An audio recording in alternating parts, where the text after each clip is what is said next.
Dublin's O'Connell Street has had a rich and turbulent past, resulting in a remarkably varied streetscape. These buildings tell us the story of Dublin's history, from Georgian times to the present day.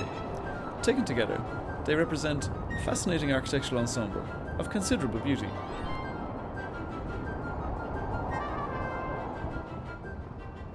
The street is named after 19th century constitutional nationalist Daniel O'Connell, who stands atop his dramatic plinth, surrounded by four winged victories, representing aspects of his character: fidelity, eloquence, patriotism, and courage. The great 19th century leader of the Irish Parliamentary Party, Charles Stewart Parnell, stands much closer to the common man at the base of his three-sided obelisk.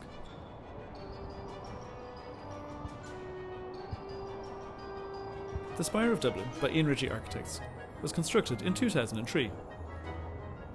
O'Connell Street is dominated by the General Post Office, or GPO. Designed in 1814, architect Francis Johnston gave to GPO a monumental classical portico, surmounted by statues of Fidelity, Hibernia, and Mercury. In 1915, a major programme of renovation, lasting 10 years, came to an end.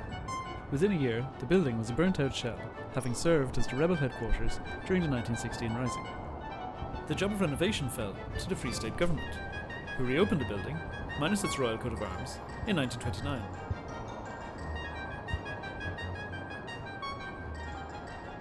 O'Connell Street is home to a wide variety of architectural styles.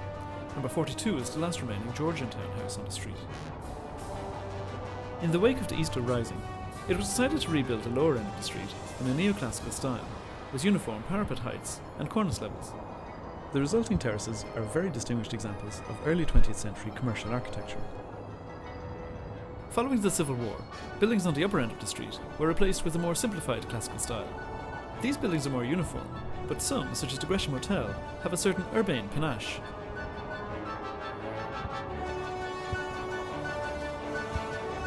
In the 1950s, O'Connell Street was home to no less than 7 cinemas.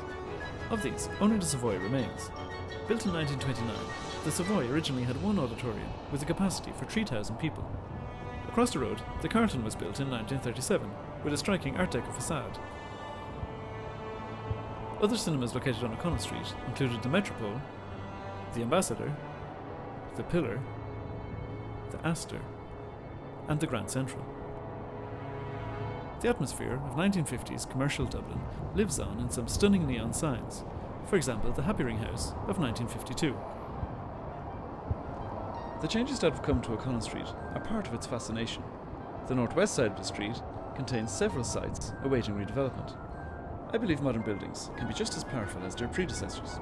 With imagination and ambition, this section of O'Connell Street should become the next great chapter in a remarkable urban history.